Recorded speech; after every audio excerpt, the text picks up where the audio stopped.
Guys, good morning. So welcome back to my YouTube channel. This is Otoboyson. So ngayon guys, magre-repair tayo nitong kickstart ng Rossi Chariot. Yan, 175 Rossi Chariot passenger. So ang issue nito guys ay naputol yung kickstart, putol. So ang ginawa natin dito, dahil itong shafting niya,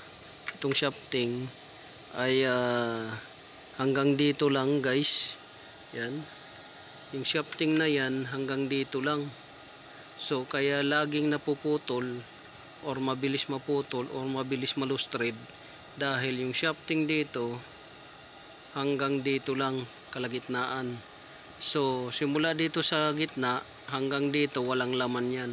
So sa kakatadyak or padyak ng gagamit nito ay mabibingkong siya hanggang sa malustred yung bolt. Yan, at pati yung spline niya na sa gear niya sa loob. So simula dito hanggang dito walang laman yan. Simula dito hanggang dito, yun yung may shafting. So ang ginawa natin ay dinugtungan natin ito, dinugtungan natin ng shafting. Tapos dahil biak yung ilalim na yan, nilagyan natin ng flat bar. So itong flat bar ay angular yung ginamit natin dahil wala tayong flat bar mahanap. Itong angular sinuot natin dyan sa hati na yan at nakawil dito. So para kakapadyak niya, hindi talaga siya lalabas or hindi siya maprepare siya. So itong shafting, lagyan natin ng angular at pinasok dyan kasi may hati yan sa ilalim. Ayan o, pakita ko. Ayan. So, may hati yan. So winilding natin dito sa labas at dito. So kahit naka-welding to dito, madali lang naman yan tanggalin. Just in case na magkaroon naman na siya ng problema or magtatanggal ng shafting, i-grind lang to dito. Gagrind dito. Tapos mabubunot na yan. Mabubunot na yan siya. So hindi naman siya mahirap tanggalin. So dito, ito siya, dinagdagan natin dahil masyadong baba na to. Ito siya dito na, para may stopper siya dito. Winildingan natin yan, inispatan. So ganyan lang yung mag-repair nito guys sa mga Rossi. Sa mga Rossi maiksi talaga yung ganito shafting, kaya laging nasisira yan, napuputol, nalulustred yung bolt. So yan yung natin.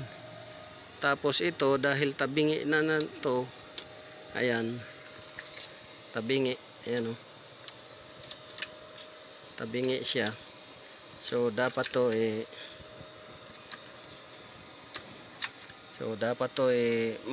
maganda ang nito. Ayan, tumabingi siya. So ngayon mataas na, hindi na siya tabingi. So yan yung so inispatan natin dito, dagdagan pa natin yan dyan para hindi talaga siya mapupudpud ng basta-basta. So yun guys, antayin nyo lang na matapos to. So ayan na guys, umandar na siya. So napapadyakan na natin. So ito, ayusin pa natin to ng ayos dahil ang problema nito, maluwag. Ayan o, maluwag na siya. Minsan nag-stack up. Pagka pinadyakan mo na pa ganun, minsan nag-stack up siya. So gagawin natin yan ay lalagyan natin siguro dito pa ng welding. I-stack up siya guys. So ayan na. mandar na siya. Yan. So yan yung ginawa natin, oh.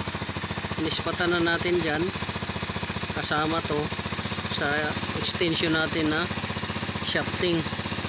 Ito inispatan natin dyan para di gumalaw, tapos dito para di rin gumalaw.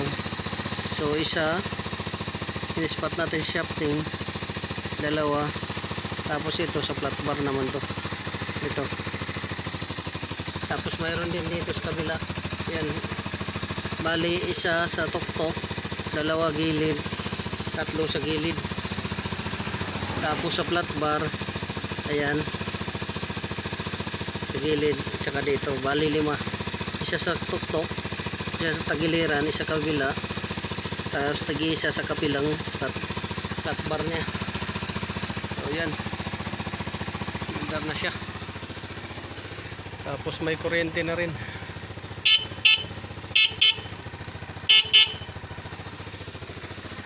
Ayan. Kasi ang problema, kaya walang kuryente, nasunog yung fuse nya. Sunog. So nilagyan natin ng wire na lang. Splice natin ng wire dahil wala tayong peanut fuse. Wala tayong peanut fuse. So yan, chinik natin kung may kinain ng daga, wala naman. Pailawin natin kung iilaw ba lahat. So signal,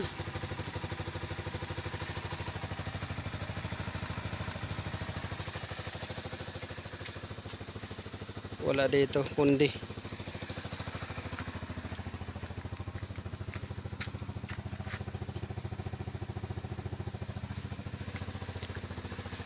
kabila.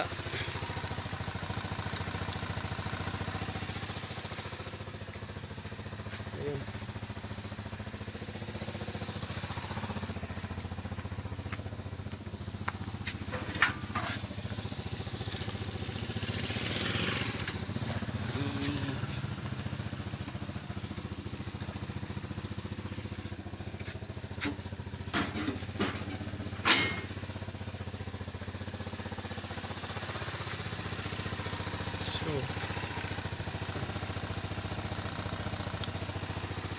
Horn,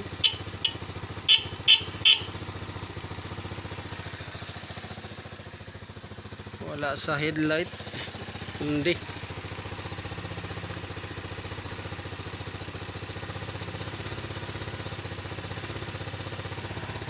Hazard,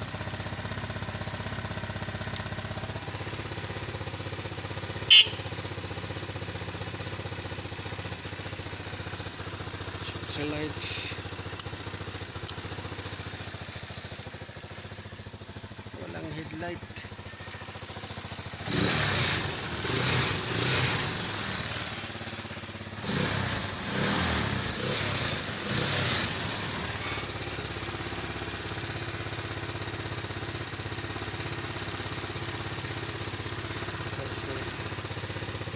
Ito hazard, ay ito hazard.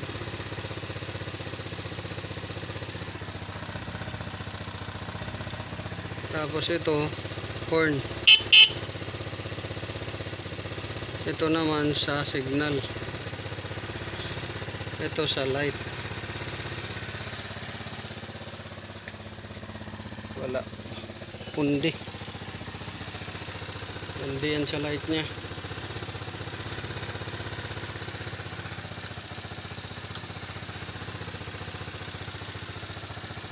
So, yun. Okay na guys.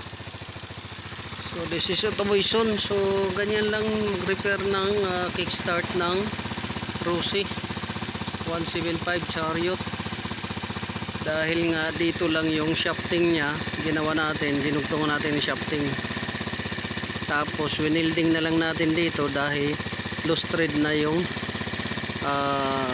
thread nitong kickstart assembly. Loose thread na. Dalawa yan pero loose thread, puro loose thread. So wala naman tayong panghantap na ganyang size at saka bolt na available. Ginawa natin ito na. Lagyan na lang natin ng ano. Ayun. Tapos na tayo dito.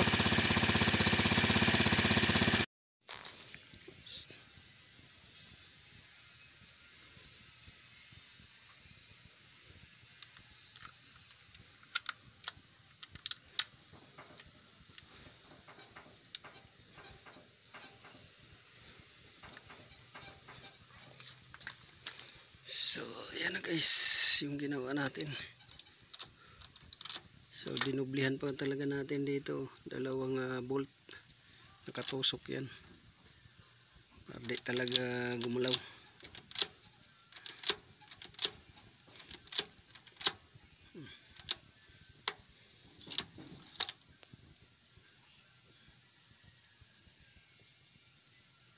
So, yun.